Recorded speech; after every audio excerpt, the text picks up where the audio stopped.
दोस्तों आज हम बनाने वाले हैं सूखा नारियल और मखाने की एक ऐसी अनोखी और ख़ास रेसिपी जिसे आप सावन के सोमवार या किसी भी व्रत में खा सकते हैं। शिवरात्रि स्पेशल रेसिपी आप एक बार बनाकर हफ्तों तक स्टोर भी कर सकते हो।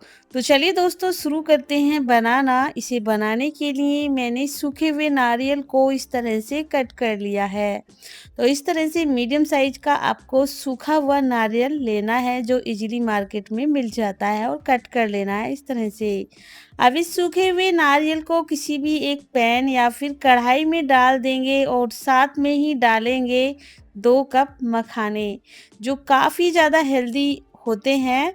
तो आज हम ये रेसिपी बनाने वाले हैं मखाने और सूखे हुए नारियल से। इन दोनों को ही ड्राई रोस्ट करना है, घी का इस्तेमाल हम नहीं करेंगे क्योंकि जो सूखा हुआ नारियल होता है इसमें अपना ही घी होता है, मॉइस्चर होता है। दोनों को हमें अच्छी तरह से रोस्ट करना है, ड्राई रोस्ट करना है जिससे इसमें जो भी नमी वगैरह होगी वो निकल जाएगी और जो हमारी रेसिपी है ख़राब नहीं होगी लंबे वक्त तक और बहुत ही ज़्यादा ये क्रिस्पी भी लगेगी। यानी आपको इन दोनों को अच्छी तरह से लो टू मीडियम फ्लेम पर रोस्ट करके तैयार कर लेना है। तो देख सकते हैं अच्छे से ये रोस्ट हो चुके हैं। आप एक मखाना को हाथ में लेकर चेक भी कर सकते हो कि ये रोस्ट हो गए हैं या नहीं। जब ये रोस्ट हो जाएंगे तो आसानी से टूट जाएंगे। तो इस तरह से मैंने दोनों ही चीज़ों को अच्छी तरह से रोस्ट कर लिया है। अब इन्हें एक थाली में हम ट्रांसफ़र कर लेंगे और ठंडा करने के लिए छोड़ देंगे। इधर मैंने थाली में ट्रांसफ़र कर लिया है मखाने और सूखे हुए नारियल को और इन्हें हम इसी तरह से फ़ैन के नीचे छोड़ देंगे या काउंटर पर इसी तरह से छोड़ दें। और ठंडा होने के बाद आपको मैं चेक करके भी दिखाती हूँ कि जो मखाना है ना एकदम से क्रिस्पी बन चुका है। तो चलिए इन्हें हम साइड में रख देते हैं। अब मैंने यहाँ पर ले लिया है एक जायफल जो बहुत ज़्यादा सॉफ्ट होता है और हमारी जो रेसिपी है इससे बेहद टेस्टी बनती है। तो इसको हम ग्रेटर की मदद से ग्रेट कर लेंगे। बहुत ज़्यादा ये सॉफ्ट होता है, ऐसे ही ग्रेट हो जाएगा। तो इस तरह से जायफल को ग्रेट करके साइड में रख लें और इसे और भी ज़्यादा टेस्टी बनाने के लिए मैंने लिया है यहाँ पर जो सफ़ेद वाली मिर्च होती हैं उनका पाउडर, साथ ही इलायची पाउडर। तो अगर आपके पास इलायची पाउडर नहीं है तो इलायची भी ले सकते हैं आप तोड़कर, और अगर सफ़ेद वाली मिर्च नहीं है तो काली मिर्च का पाउडर ले सकते हो अपनी पसंद के अकॉर्डिंग। इधर जब ये ठंडे हो जाए इन्हें मिक्सी के जार में ट्रांसफ़र कर लें। 1 से 2 बार में इन्हें आप पीस कर रेडी करें और आपको इन्हें एकदम बारीक नहीं पीसना है, दरदरा पीस कर रेडी करना है। तो चलिए हम पीस लेते हैं इन्हें। तो मैंने मिक्सी को पल्स मोड पर चलाते हुए इन्हें पीस कर रेडी कर लिया है और जब आप इन्हें हाथ से टच करोगे तो बहुत ज़्यादा ये दरदरे हैं। कोई मोटा टुकड़ा इसमें रह तो नहीं गया है, ये भी आप चेक कर लें। वैसे तो इसको हमें दरदरा पीसना है लेकिन कभी-कभी क्या होता है जो नारियल का छोटा टुकड़ा रह जाता है पीसते वक्त।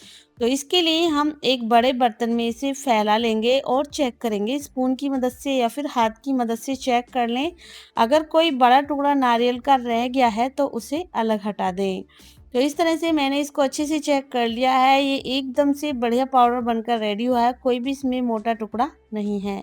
तो चलिए इसे रख देते हैं हम साइड में। अब इसे बनाने के लिए कोई भी एक कढ़ाई ले लें और उसमें डाल दें 1 कप चीनी और चीनी के साथ ही आधा कप जाएगा इसमें पानी। तो चीनी का हाफ पानी ऐड करना है। अगर मीठा ज़्यादा पसंद करते हो तो इसकी क्वांटिटी बढ़ा सकते हो मीठे की, यानी 1 कप की जगह आप 1.5 कप इसमें चीनी ऐड कर सकते हो। और अब हम चीनी को मेल्ट करेंगे लो टू मीडियम फ्लेम पर इस तरह से। और कोई भी दिक्कत आपको नहीं आएगी दोस्तों इस रेसिपी को बनाने में। कल शिवरात्रि है तो शिवरात्रि पर आप इस रेसिपी को बना सकते हो या फिर किसी भी तीज त्योहार पर आप इसे बना सकते हो। और अगर आप इनमें कोई भी चीज़ व्रत में नहीं खाते हैं तो उन्हें हटा सकते हो, जैसे सफ़ेद मिर्च का पाउडर वैसे तो ये व्रत में खाया जाता है, या फिर इलायची अगर आप नहीं खाते हैं तो इन्हें आप हटा सकते हो। और अब आपको क्या करना है, जैसे ही चीनी मेल्ट हो जाएगी तो इसे चेक करके देखें। थोड़ा सा हाथ पर लेकर तो इसमें एक तार बनने वाला है। तो अब हम इसमें 2 बड़े चम्मच देसी घी ऐड करेंगे और घी डालने के बाद मिक्स कर देंगे, जिससे कि जो हमारी रेसिपी है एकदम सॉफ्ट और स्मूथ बनेगी। तो इस तरह हम ज़्यादा घी का भी इस्तेमाल नहीं करेंगे, बहुत कम घी में सिर्फ 2 चीज़ों से हमारी ये बहुत टेस्टी रेसिपी बनकर रेडी हो जाएगी। अब फ्लेम को लो कर दें और जो मखाना और नारियल का पाउडर है उसको इस वक्त इसमें ऐड कर देंगे, सारे ही नारियल और मखाने के पाउडर को। और अब हम अच्छी तरह से लो फ्लेम पर इस चाशनी में इसे अच्छी तरह से मिला देंगे। तो फ्लेम को लो ही रखना है। जैसे ही एक तार बनने वाला हो, हाथ में चिपचिपाहट आ रही हो, तो फ्लेम को लो कर दें और तुरंत ही इस पाउडर को डालकर मिक्स कर लें, क्योंकि फटाफट बनने वाली रेसिपी है, बिल्कुल भी वक्त नहीं लगेगा। अब हम इसमें डाल देंगे ये मिर्च का पाउडर, जो सफ़ेद मिर्च का पाउडर था, और साथ में इलायची पाउडर और जायफल। इन तीनों ही पाउडर को डालने से इसका जो टेस्ट है इतना ज़्यादा गजब का आने वाला है दोस्तों, कि आपने ये रेसिपी बनाई तो बहुत बार होगी, लेकिन इस तरह मखाने और इन सारी चीज़ों के साथ शायद ही पहले कभी बनाई खाई हो। बहुत ही हेल्दी भी है, टेस्टी भी है, स्टोर कर सकते हो इसे आप काफ़ी दिनों के लिए।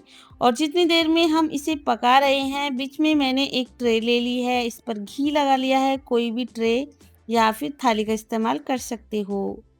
और इधर इसे पकाते हुए लगभग 5 से 6 मिनट हो चुके हैं। फ्लेम को इस वक्त लो रखें, जिससे जो ये मिक्स है नीचे जले ना। और अच्छी तरह से लगातार चलाते हुए इसका सारा ही मॉइस्चर आपको पका लेना है, यानी कि चाशनी में डालने के बाद 3-4 मिनट तक आपको मिक्स करते हुए पकाना है। और आप चाहें तो हाथ की मदद से इसे चेक भी कर सकते हो। हाथ में लेकर वैसे तो दिखने से ही पता चल रहा है कि ये अच्छी सी सेट हो चुका है, फिर भी आप हाथ में लेकर इसे गोल गोल घुमाकर देख लें कि हाथ में चिपक तो नहीं रहा है। तो एक तार बनने के बाद फटाफट से ये बन जाती है। अब गैस को ऑफ कर दें और जो हमने घी लगाकर ट्रे रखी थी उसमें फैला दें। तो इस तरह से आप देख सकते हैं, दिखने से ही पता लग रहा है कि जमने वाली कंसिस्टेंसी इसकी हो चुकी है। वैसे तो आपने नारियल के लड्डू, मखाने के लड्डू बहुत खाए होंगे। इन दोनों के कॉम्बिनेशन के साथ आज हम बहुत ही गजब की मिठाई बनाकर रेडी करेंगे, जो सभी को बेहद पसंद आएगी। तो इस तरह ट्रे में अच्छी तरह से सेट कर लें। और अगर आपके पास ये ट्रे नहीं है, कोई भी आपके पास बॉक्स पड़ा हुआ है, या फिर अगर घर में रखी कोई थाली है, प्लेट है, उस पर अच्छी तरह से आप फैला सकते हो। तो इस तरह से स्पैचुला की मदद से फैला लें, क्योंकि ये काफ़ी गर्म है। और ऊपर से थोड़ा सा स्पैचुला को घुमाते हुए इसे एक जैसा कर दें, जिससे कि जो हमारी मिठाई है बिल्कुल सॉफ्ट और एक जैसी बनेगी।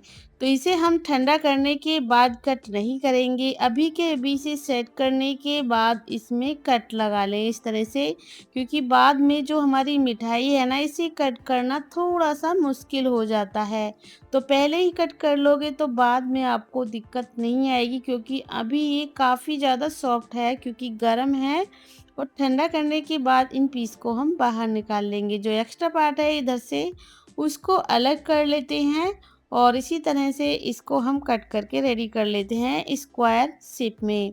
वैसे आप चाहें तो अपनी पसंद के छोटे बड़े या फिर डायमंड शेप में इसे कट कर सकते हो। तो चलिए इसे ठंडा होने के लिए छोड़ देते हैं। तो मैंने इसे ठंडा करने के लिए फ़ैन के नीचे रख दिया था, फ़ैन ऑन कर दिया था किचन का, और देख सकते हैं आप कितनी ज़्यादा सॉफ्ट, दानेदार, मुंह में घुल जाने वाली ये मखाना और सूखे नारियल की बर्फ़ी बनकर रेडी हो चुकी हैं। किसी भी तीज त्योहार पर इसे बनाया जा सकता है, शिवरात्रि हो, सोमवार व्रत हो, या फिर कोई भी व्रत हो।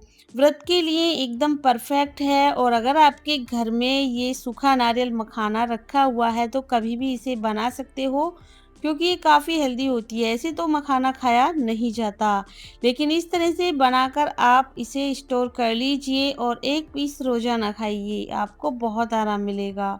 तो दोस्तों, आज की ये रेसिपी बनाने का तरीका आपको कैसा लगा, मुझे कमेंट करके ज़रूर बताइएगा।